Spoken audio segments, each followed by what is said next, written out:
सुरू करूया. हे आवाज चालू आहे का? अरे बंद आहे.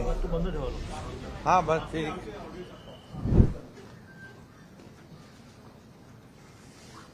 मराठा समाजाच्या आरक्षणाच्या संदर्भात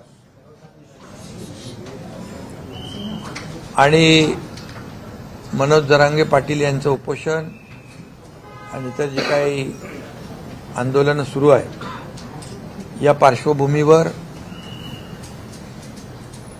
अतिशय महत्त्वाची अशी उपसमितीची बैठक मी देखील आज अटेंड केलेली आहे आणि या बैठकीमध्ये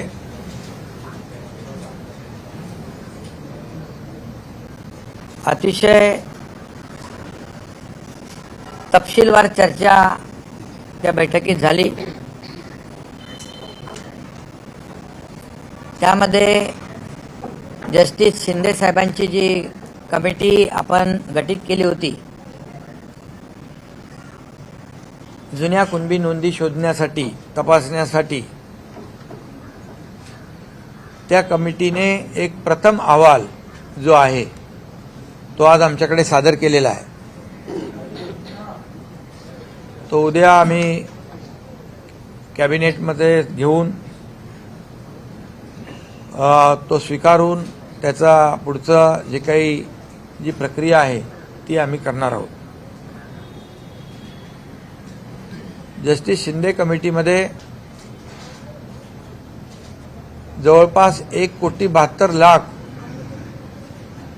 कागदपत्रांची केसेसची तपासणी झाली आणि त्यामध्ये 11,530 कुणबी नोंदी, जुन्या नोंदी आढळून आलेल्या आहेत आणि त्यांनी संपूर्ण सविस्तर अहवाल देखील सादर केला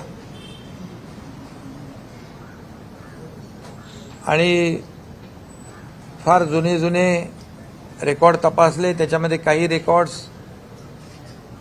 उर्दूमधले, काही मोडी लिपीमध्ये देखील सापडले आणि पुढे देखील त्यांनी हैदराबादमध्ये जे जुने पुरावे, नोंदी, त्या कागदपत्रांसाठी विनंती केलेली आहे आणि त्याच्यामध्ये देखील त्यांचं म्हणणं आहे की आणखी काही नोंदी सापडतील म्हणून त्यांनी 2 महिन्याची आपल्याला सरकारकडे मुदत मागितली आणि काम तसं बघायला गेलं तर त्यांनी खूप चांगल्या प्रकारचं काम केलं आहे. म्हणजे अनेक पुरावे तपासले, 1, 2, 3 असे 15-16 पुरावे तपासले. अतिशय डिटेलमध्ये त्यांनी त्याच्यामध्ये काम केलेलं आहे आणि म्हणून सरकारने त्यांना 2 महिन्याची जी काही मुदत दिली की त्यांच्या कामाचा आवाका आणि त्यांच्या कामातून आलेलं आउटपुट जे आहे त्याचं प्रमाण मोठं आहे. तरीसुद्धा त्यांना आम्ही सांगितलेलं आहे, विनंती केली आहे की 2 महिन्याचा अवधी असला तरीसुद्धा लवकरात लवकर आपला रिपोर्ट सादर करा, अंतिम रिपोर्ट. पण हे जे 1,73,00,000 कागद तपासलेत, केसेस तपासल्यात आणि 11,530 याच्यामधून नोंदी सापडल्यात, ही देखील एक समाधानकारक बाब आहे आणि म्हणून त्यांना देखील कुणबी प्रमाणपत्र जे आहेत ज्यांच्या नोंदी सापडल्यात त्या कागदपत्रांची तपासणी करून पुढची कार्यवाही देखील सुरू होऊन जाईल. दुसरं, हा एक भाग झाला जस्टिस शिंदे कमिटीचा आणि दुसरा एक भाग जो आहे जे मराठा आरक्षण, मूळ मराठा आरक्षण जे आहे हे सुप्रीम कोर्टामध्ये जे रद्द झालं त्यावर देखील सरकार काम करतंय आणि क्युरेटिव्ह पिटिशनमध्ये सुप्रीम कोर्टाने ड्यू प्रोसेसमध्ये मॅटर लिस्टिंग करून आम्ही ऐकू अशा प्रकारचं एक विंडो सुदैवाने ओपन झालेला आहे आणि त्यावर देखील काम सरकारचं युद्धपातळीवर सुरू आहे. आज मागासवर्ग आयोगाचे अध्यक्ष निरगुडे साहेब होते, त्यांची कमिटी त्याच्यावर काम करते. त्यांना जी काही लागणारी मदत जी आहे ही पूर्णपणे सरकार उपलब्ध करून देईल आणि रिजन वाईज त्यामध्ये ज्या तज्ज्ञ संस्था आहेत, या तज्ज्ञ संस्था त्यामधून त्यांना मदत करतील. पूर्ण मॅनपॉवर, जे काय आवश्यक असेल स्टाफ आणि ज्या संस्था विश्वसनीय संस्था आहेत, ज्यांनी यापूर्वी देखील काम केलेलं आहे, अशा संस्थांच्या माध्यमातून युद्ध पातळीवर ते इम्पिरिकल डेटा जो आहे तो त्याचं एक्सरसाइज आणि गोळा करण्याचं काम होईल आणि मराठा समाज मागास कसा आहे हे सिद्ध करण्यासाठी या क्युरेटिव्ह पिटिशनच्या माध्यमातून आपल्याला ते उपयुक्त ठरेल. कारण त्याच्यामध्ये ऑर्डर करताना सुप्रीम कोर्टाने मागे आपलं आरक्षण रद्द करताना ज्या काही त्रुटी काढलेल्या आहेत, त्या त्रुटी दूर करण्यासाठी देखील आज आम्ही जस्टिस निवृत्त न्यायाधीश गायकवाड साहेब, निवृत्त न्यायाधीश भोसले साहेब आणि जस्टिस शिंदे साहेब याची एक ॲडवायझरी बोर्ड म्हणून ती एक आम्ही स्थापन केलं आहे. कारण गायकवाड साहेबांचा पहिला रिपोर्ट त्यांचा होता, दुसरा रिपोर्ट भोसले साहेबांचा होता आणि जस्टिस शिंदे तर आता त्याच्यावर काम करत आहेत. त्यामुळे तो एक आम्ही निर्णय आज घेतलेला आहे. ही कमिटी जी आहे महत्त्वाची 3 जस्टिस निवृत्त न्यायमूर्तींची, ही सरकारला क्युरेटिव्ह पिटिशन आणि टिकणारं मराठा आरक्षण हे देण्यासंदर्भामध्ये मार्गदर्शन करेल आणि मागासवर्ग आयोगाला देखील मदत करेल अशा प्रकारचा निर्णय झाला.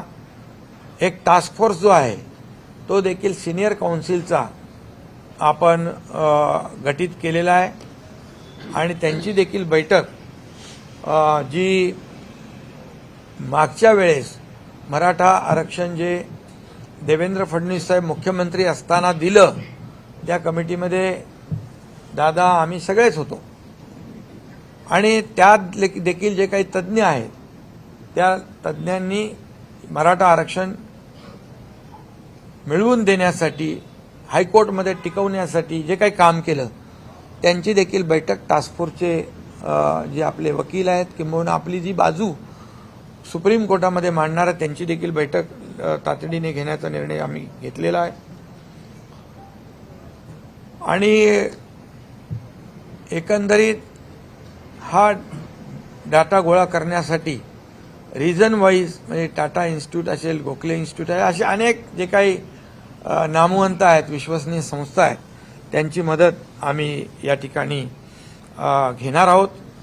आणि ज्यांना या बाबतीमध्ये, ज्यांनी मगाशी मी म्हटलं की मागच्या वेळेस जे आरक्षण दिलं आणि हायकोर्टामध्ये त्याला चॅलेंज झालं, पण हायकोर्टामध्ये देखील ते टिकवलं आणि त्यामध्ये ज्यांनी सहभाग घेतला, योगदान दिलं, त्यांची देखील मदत आम्ही घेतोय. खरं म्हणजे हा मुद्दा फार जुना आहे, 1980 पासूनचा. असा असला तरी सुद्धा या मुद्द्याला, मराठा आरक्षणाला खऱ्या अर्थाने चालना दिली ती देवेंद्र फडणवीस साहेब मुख्यमंत्री होते त्यावेळेस दिली आणि त्यावेळेस मराठा समाजाला आरक्षण आपण सरकारने दिलं. हायकोर्टामध्ये त्याला चॅलेंज झालं, ते टिकवण्याचं काम आपल्या सरकारने आणि या सर्व तज्ज्ञ लोकांनी केलं. सुप्रीम कोर्टामध्ये अपील झाल्यानंतर दुर्दैवाने ते आरक्षण रद्द झालं. दुर्दैवानेच म्हणेन मी, कारण ह्याच्यामध्ये त्यावेळेस सुप्रीम कोर्टाने काही त्रुटी आणि ऑब्झर्वेशन नोंदवले. त्यामध्ये त्याला आपण कोर्टाला त्यावेळेस कन्व्हिन्स त्यावेळेचे जे कोणी असतील ते करू शकले नाहीत दुर्दैवाने मी म्हणेन, आज मी त्याच्यामध्ये राजकारणामध्ये जाऊ इच्छित नाही, परंतु काही गोष्टी ज्या आहेत, काही कागदपत्र त्याला सादर करण्यासाठी देखील अनेक वेळा सुप्रीम कोर्टाच्या तारखा मागितल्या गेल्या.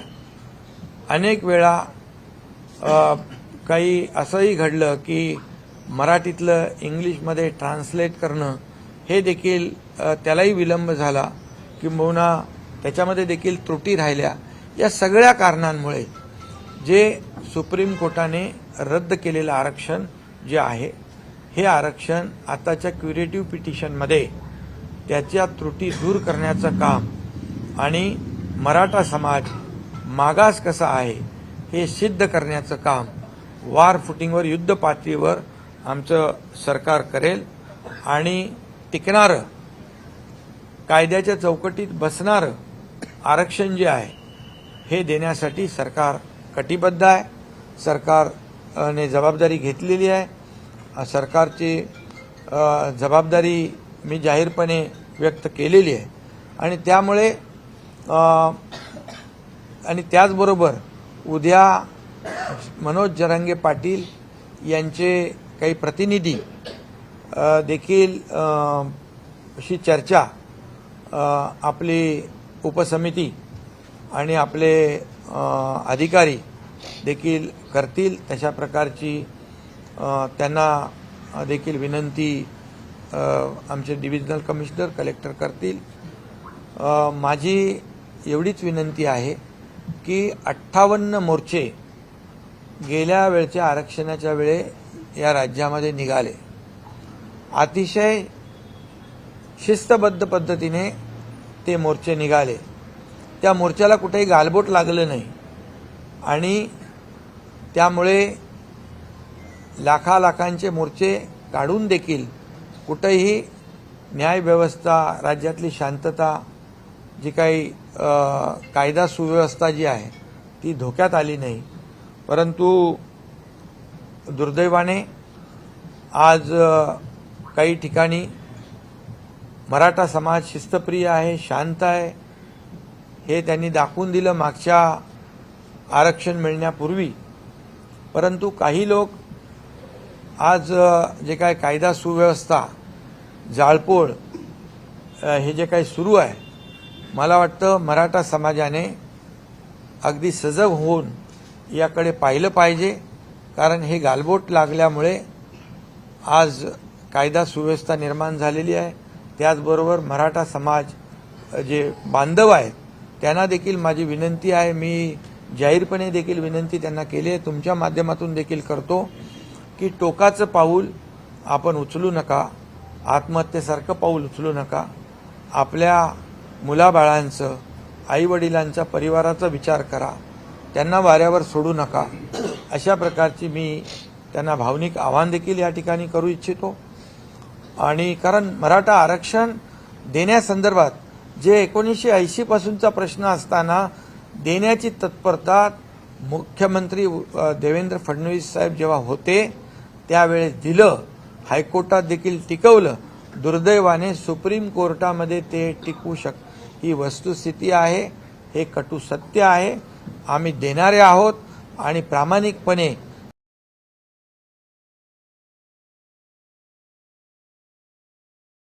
मराठा समाजाला आरक्षण 2 टप्प्यामध्ये आपण, एक कुणबी जे जस्टिस शिंदेंचं काम, दुसरं क्युरेटिव्ह पिटिशनच्या माध्यमातून सुप्रीम कोर्टाचं काम आम्ही प्रामाणिकपणे करतोय.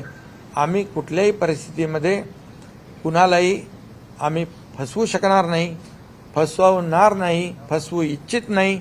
म्हणून जी मागणी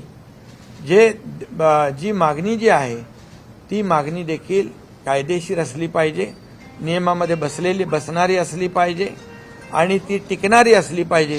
नाहीतर आज आम्ही सरकारने निर्णय घ्यायचा आणि उद्या तो फेटाळायचा. समाजाला एक प्रकारे सरकारने फसवलं अशी भावना सरकारमध्ये, जनतेमध्ये, मराठा समाजामध्ये आम्ही जाऊ देणार नाही. आम्ही जे बोलतोय, जे होण्यासारखं आहे तेच आम्ही बोलतोय. आणि नक्की आपल्याला मी सांगतो, आपल्या माध्यमातून मराठा समाजाला टिकणारं, कायदेशीर टिकणारं, कायद्याच्या चौकटीत टिकणारं इतर कुठल्याही समाजावर अन्याय न करता हे आरक्षण आम्ही देणार आहोत। त्यासाठी सगळ्या प्रक्रिया ज्या आहेत त्या काम त्याच्यावर सुरू आहे आणि म्हणून मनोज जरांगे पाटील यांना देखील माझं आव्हान आहे, विनंती आहे की आपण थोडा वेळ यामध्ये सरकारला दिला पाहिजे। सरकारचं काम जे तुम्ही कुणबी दाखल्याचं जी मागणी केली, जस्टिस शिंदे अतिशय चांगल्या प्रकारचं काम करतात, त्यांनी त्याच्यातून आउटकम आपल्याला दाखवलेला आहे। त्यामुळे त्यांनी देखील मनोज जरांगे पाटील यांनी स्वतःची काळजी घेतली पाहिजे। त्यांच्याही काळजीची आम्हाला तब्येतीची चिंता आहे। त्यांनी वैद्यकीय उपचार घेतले पाहिजे, पाणी घेतलं पाहिजे, त्यांनी हॉस्पिटलची जी काही ट्रीटमेंट आहे ती घेतली पाहिजे। कारण शेवटी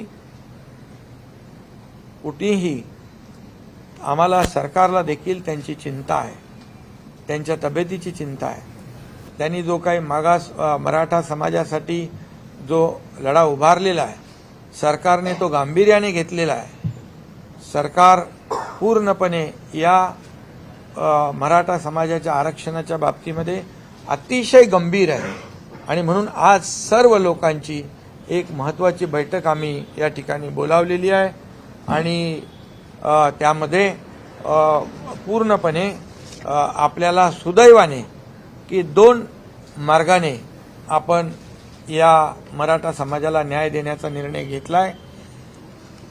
जुन्या कुणबी नोंदी आणि क्युरेटिव्ह पिटिशनच्या माध्यमातून रद्द झालेलं आरक्षण हे देण्यासंदर्भात अतिशय युद्ध पातळीवर काम सुरू आहे।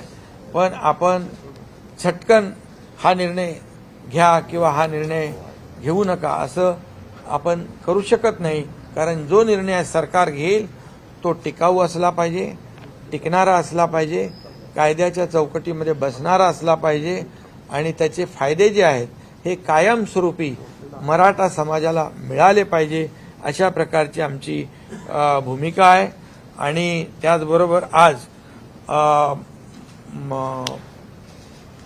बैठकीमध्ये असाही निर्णय आपण घेतला की हा जो काही अहवाल जस्टिस शिंदे साहेबांचा आहे हा उद्या आपण कॅबिनेटमध्ये स्वीकारल्यानंतर आपले महसूल मंत्री संबंधित तहसीलदार असतील, जिल्हाधिकारी असतील यांच्याबरोबर व्हीसीवरून बोलून हे जे काही ज्यांच्या जुन्या नोंदी आहेत त्या जुन्या नोंदी त्या ज्यांच्या सापडलेल्या आहेत त्या तात्काळ त्याची कागदपत्र तपासून त्यांना जे दाखले देण्याची प्रक्रिया देखील जी आहे ही सुरू करण्याचा देखील आपण निर्णय घेतलेला आहे। आणि हा निर्णय आज आपण नव्याने घेत नाही, हा निर्णय 2004, 2006 आणि 1967चा आहे। त्यामुळे मला वाटतं या सगळ्या दोन्ही बाजूतून आपण पुढे जातोय आणि म्हणून आज या आंदोलनाला कुठेही गालबोट लागता कामा नये याची काळजी देखील मराठा समाजाने घेतली पाहिजे की या मराठा समाजाच्या आडून कुणी अशा प्रकारचं ज्या घटना होत आहेत त्या घडवू इच्छित आहे का याचा देखील मराठा समाजाने विचार केला पाहिजे। आणि राज्यातील जनतेला देखील मी शांततेचं आवाहन करतो, कारण राज्यामध्ये कायदा सुव्यवस्था शांतता अबाधित राखणं सरकारची जबाबदारी जशी आहे तशी नागरिकांची आहे आणि आपल्या सर्वांची आहे। त्यामुळे या सगळ्या आंदोलनाला मराठा समाजाच्या कुठेही गालबोट लागू नये याची काळजी मला वाटतं मराठा समाजाने, मराठा क्रांती मोर्चाने आणि मनोज जरांगे पाटील यांनी देखील घेतली पाहिजे। सरकार तर घेतेच आहे आणि म्हणून सगळ्यांना मी शांततेचं देखील आवाहन करतो, विनंती करतो पुन्हा एकदा की मनोज जरांगे पाटील यांनी जे काही उपचार असतील, पाणी असेल, जेवण असेल हे घ्यावं आणि सरकारला थोडा अवधी निश्चितपणे दिला पाहिजे, कारण जो अवधी आपण वाढवून दिलेला आहे त्याच्यातून आपल्याला मोठ्या प्रमाणावर जुन्या नोंदी निष्पन्न होत आहेत आणि म्हणून आणि त्याचबरोबर क्युरेटिव्ह पिटिशनचं देखील मी आपल्याला वस्तुस्थिती सांगितलेली आहे। सुदैवाने ती विंडो देखील आपल्यासमोर ओपन झालेली आहे आणि त्यासाठी आपण जे जे काही करायचं ते करणार आहोत.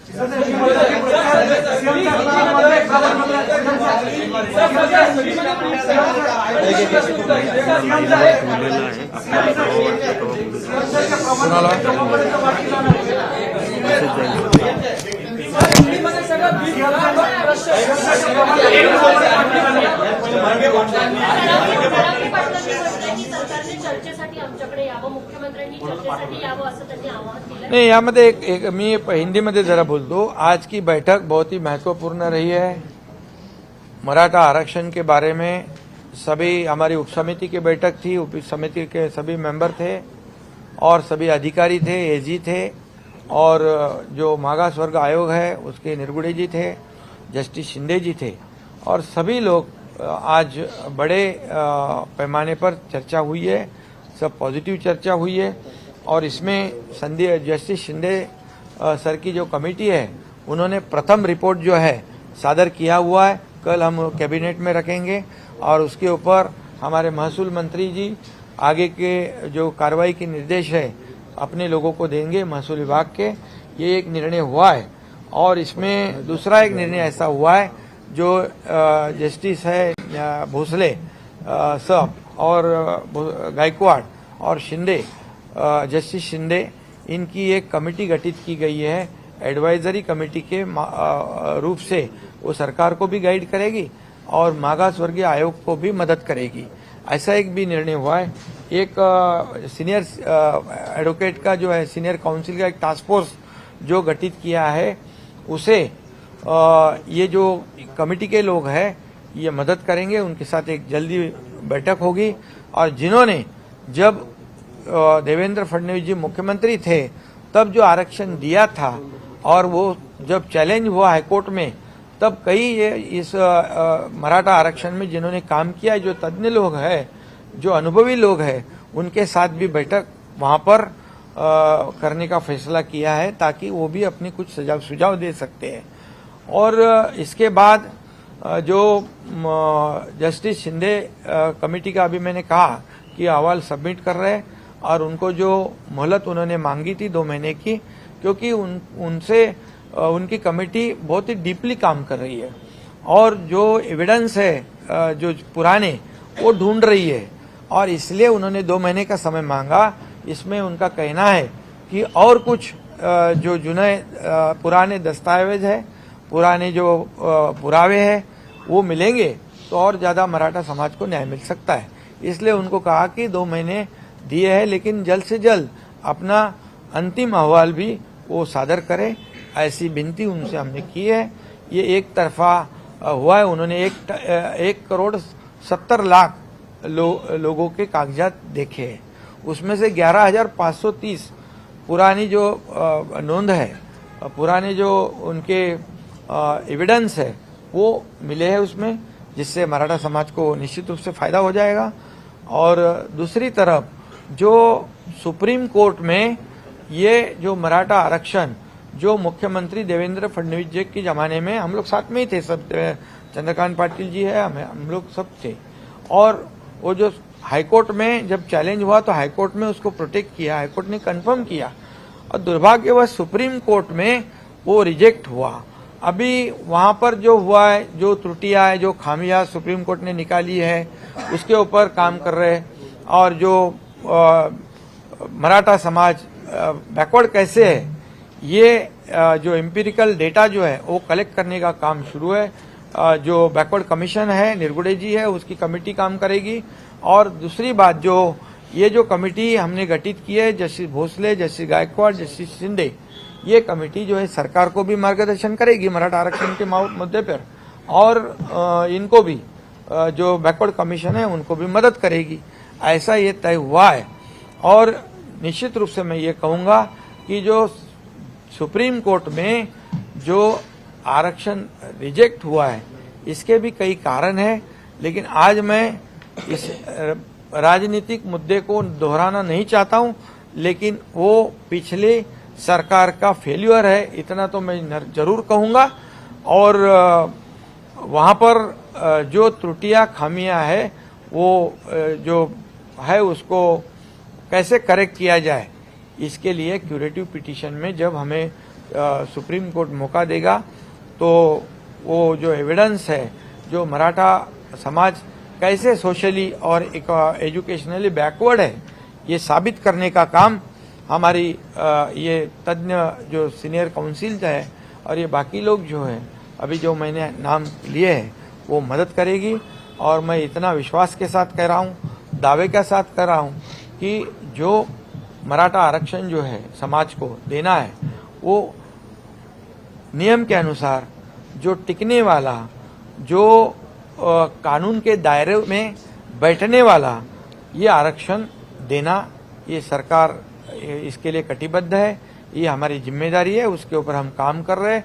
ये मैंने पहले भी कहा है और आज भी कह रहा हूँ सरकार के माध्यम से कि सरकार पूरी तरह इस मराठा समाज को आरक्षण देने में पूरी तरह गंभीरता से काम कर रही है। इसलिए मेरा अनुरोध है, जो मनोज जरांगे पाटिल और उनकी जो टीम है उससे भी अनुरोध है कि हमें भी उनके तबीयत की, उनके आरोग्य की चिंता है। उन्होंने ये जो अनशन है इसे हमें सरकार को थोड़ा समय देना चाहिए। सरकार को अगर समय देते हैं तो निश्चित रूप से इसमें से बहुत ही बड़ा एक निर्णय लोगों को मिल सकता है, ऐसी उम्मीद हमने रखी है। और आज राज्य में जो लॉ एंड ऑर्डर की सिचुएशन, जो दुर्दैवी घटनाएं घट रही है, इसे भी रोकने की आवश्यकता है। मराठा समाज के पिछले जब मोर्चे निकले थे, पिछले समय जब आरक्षण दिया था तो 58 मोर्चे निकले थे, लाखों लोग रास्ते पे आए थे, लेकिन बहुत ही डिसिप्लिन देखा गया और उसमें पूरे देश ने उसकी नोंद ली और पूरे देश ने एक महसूस किया कि मराठा समाज एक शिस्तबद्ध पद्धति से एक शिस्तप्रिय समाज है।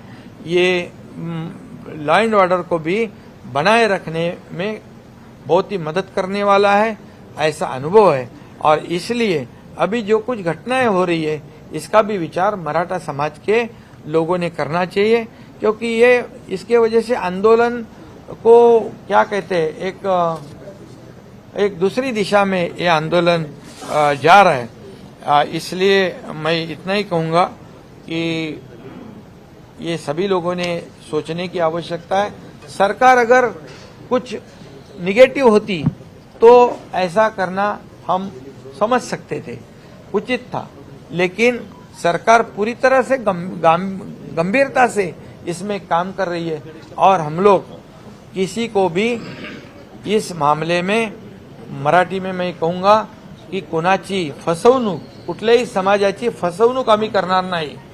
म्हणजे वेळेवर वेळ काढूपणा बिलकुल आम्ही करणार नाही। जे देणार ते टिकाऊ आणि नियमात बसणार आम्ही देणार आहोत। त्यामुळे मराठा समाजाने देखील त्यावर विश्वास ठेवला पाहिजे, टोकाचं पाऊल उचलू नये, अशा प्रकारची भूमिका जे आज चालू आहे। आज मराठा समाजातले नेते मराठा समाजाला आंदोलन देण्यासाठी प्रयत्न करतायत, परंतु त्यांनाच गावबंदी सारखे याला सामोरं जावं लागतंय आणि अशा प्रकारचं हे राज्याच्या हिताचं नाही। समाजामध्ये तेढ निर्माण होईल अशा प्रकारचा काही लोक प्रयत्न करतायत, याची देखील दखल मराठा समाजाने आणि मराठा नेत्यांनी या संघर्षातल्या घेतली पाहिजे आणि सरकारला वेळ दिला पाहिजे, एवढीच माझी विनंती आहे। एवढंच माझं सगळ्यांना आव्हान आहे।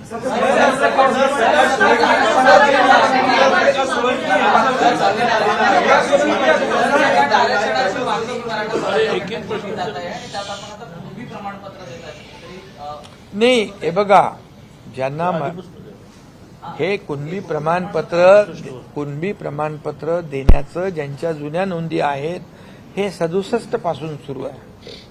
2004ला त्याचा JR पण निघालाय, पुन्हा JR निघालेले आहे। तर हे पूर्वीपासून 67 पासून तो नियम झालेला आहे। नवीन नियम तो किंवा नवीन निर्णय आपण घेतला नाही। या मराठवाड्यातल्या लोकांना कुणबी दाखला पाहिजे आणि तो मिळायला अडचण होती, म्हणून ती आपण कमिटी नेमली आणि ती कमिटी चांगलं काम करते। आणि मेन जो आहे मराठा आरक्षण, या मराठा आरक्षण देण्याबद्दल तर मी बोललेलो आहे।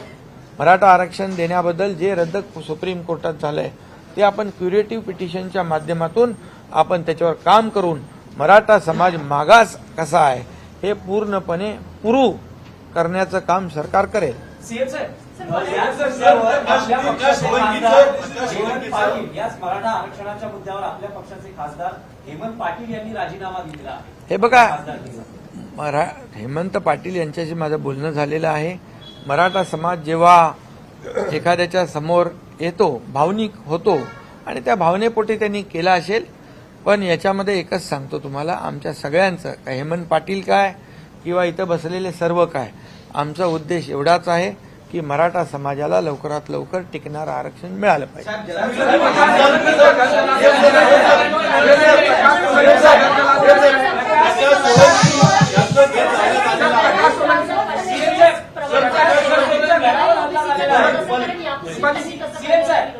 हे बघा, हा कुणबी प्रमाणपत्र देण्याचा निर्णय आत्ता आपण घेतलेला नाही. हा 1967 पासून आहे. त्या मिळण्यामध्ये ज्या अडचणी होत्या त्या दूर करण्यासाठी जस्टिस शिंदे कमिटी आपण नेमली आणि त्याचाच कार्यभार सुरू आहे. सीएम साहेब, आतापर्यंत निजाम शेठ होतं निजाम शेठ होतं म्हणून त्यांना उशिरा मारलं. हा, आणि ते सीएम साहेब, मराठवाडा माहित आहे, निजामशाही होती तिकडे आणि त्यामुळे त्या पुरा मराठवाड्याचे प्रकाश बावनकुळे त्यांच्या घरावर हल्ला झालेला आहे. गाड्यांची जाळपोळ त्यांच्या घरात नाही. म्हणून मी एवढंच सांगतो की हे आंदोलन भरकटत चाललेलं आहे, दुसऱ्या दिशेला चाललेलं आहे. याचा विचार मनोज जरांगे पाटील, त्यांची टीम आणि सकल मराठा समाजाने घेणं गरजेचं आहे. या आंदोलनामध्ये किंबहुना या मराठा समाजाला आरक्षण मिळवून देण्याच्या ज्या प्रक्रियेमध्ये जे नेते आहेत त्यांनाही देखील विचार करण्याची वेळ आहे की हे आंदोलन जे हिंसक का होत आहे, कारण याच्या मागे कोण आहे आणि हे आत्महत्येचं प्रमाण, आत्महत्या का होत आहेत याच्या मागे कोण आहे याचा विचार मराठा समाजातल्या नेत्यांनी केला पाहिजे. आणि अशा प्रकारची गावबंदी, जे नेते या मराठा समाजाला आरक्षण मिळालं पाहिजे अशा भावनेतून काम करतायत, त्यांना जर आपण गावबंदी करू लागलो, आपापसामध्ये जर याच्यामध्ये मतभेद होऊ लागले, आपापसात संघर्ष होऊ लागला तर याला गालबोट लागेल. आणि मराठा समाजाची जी सहानुभूती आहे, मराठा समाजाबद्दल जे एक शिस्तीचं एक देशाने सगळं पाहिलेलं आहे त्याला गालबोट लागेल. आणि जी सहानुभूती आज मराठा समाजाच्या पाठीशी आहे, अशा प्रकारामुळे लोकांच्या मनामध्ये एक वेगळा म्हणजे त्याच्यामध्ये निर्णय म्हणजे एक सहानुभूती देखील कमी होऊ शकते. आणि म्हणून या मराठा समाजाचे जे मोर्चे निघाले, जी आंदोलनं झाली आतापर्यंत शांततेने झालेली आहेत, आता याला गालबोट लावण्याचं काम हे कोण करतंय याचा विचार देखील आंदोलनकर्त्यांनी केला पाहिजे.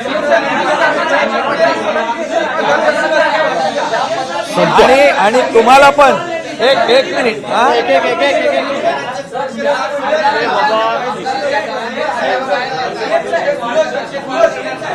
काय करणार ऐका, एक पहिली गोष्ट तुम्हालाही सांगतो, मी मीडियालाही सांगतो, मी सगळ्या, तुम्ही लोकशाहीचा चौथा स्तंभ मानता ना स्वतःला, लोकशाहीचे चौथे स्तंभ आहात तुम्ही. आणि माझी तुम्हालाही विनंती आहे, तुम्ही देखील एक समाजाचा भाग आहात, तुमच्या माध्यमातून देखील आम्ही जे आज निर्णय घेतले, आज जे निर्णय घेणार आहोत, किंबहुना जे निर्णय घेतले, आज मराठा समाजाला आम्ही काय काय देतोय ते जाहिरातीच्या माध्यमातून उपसमितीने केलं होतं. काय किती आपण त्यांना मराठा समाजाला आरक्षण मिळेपर्यंत जे आपण दिलेलं आहे, तुम्हाला मी सांगतो, आम्ही देण्याची भूमिका आमची प्रामाणिक आहे. मी मुख्यमंत्री झाल्यानंतर जवळपास 4000 लोकांना, अधिसंख्य पदांच्या लोकांना जे सुप्रीम कोर्टाने आरक्षण रद्द केल्यानंतर मधल्या ज्या पिरियडमध्ये ज्यांच्या सिलेक्शन झालं होतं, अपॉइंटमेंट मिळाली नव्हती, त्यांना नोकऱ्या देण्याचं धाडस या एकनाथ शिंदेने केलं. तेव्हा सगळे घाबरत होते, असं होईल तसं होईल, पण ते आज नोकऱ्या करतायत. त्याचबरोबर सारथी, बार्टी, अण्णासाहेब पाटील आर्थिक विकास महामंडळ या माध्यमातून देखील आज जवळपास 67,000 तरुणांना अण्णासाहेब पाटील आर्थिक विकास महामंडळाच्या माध्यमातून 5,800 कोटीचं कर्ज वाटप झालंय. त्याचं व्याज आम्ही सरकार भरतोय आणि त्याच्यामध्ये देखील आम्ही आज ठरवलं की बँकेचं लोन सुटसुटीतपणे मिळालं पाहिजे, सुलभतेने मिळालं पाहिजे आणि त्याला जो मराठा तरुण आहे त्याला उद्योग करण्यासाठी योग्य मार्गदर्शन मिळालं पाहिजे. अशा तज्ज्ञ लोकांची देखील त्या कमिटीमध्ये आम्ही नियुक्ती करतोय. सारथीमध्ये देखील IAS, IPS, MPSC खूप मोठ्या प्रमाणावर मुलं त्याचा फायदा घेत आहेत.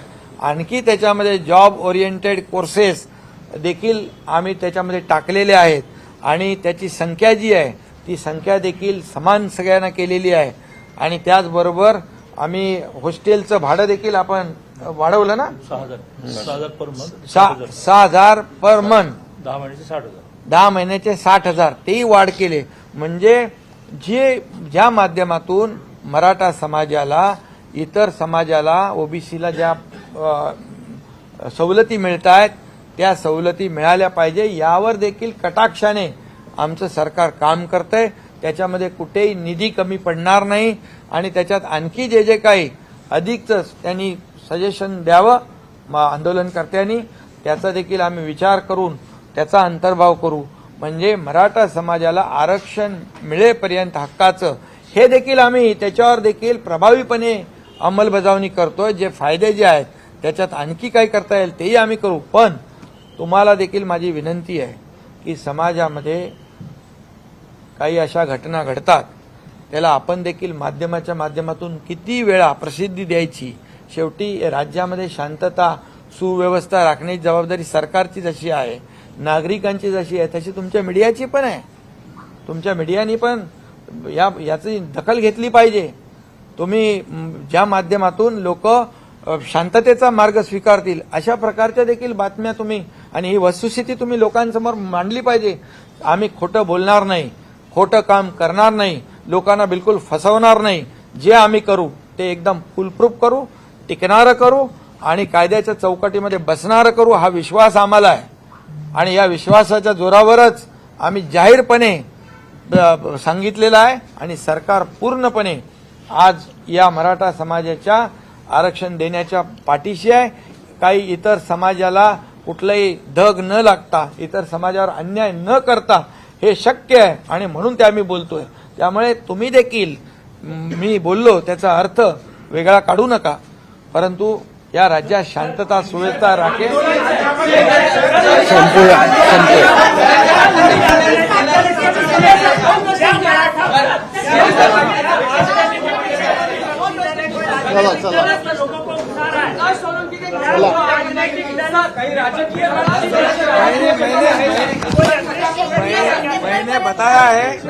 मैंने बताया है मराठा समाज निश्चित रूप से उसकी जांच करेगा. उसको नक्की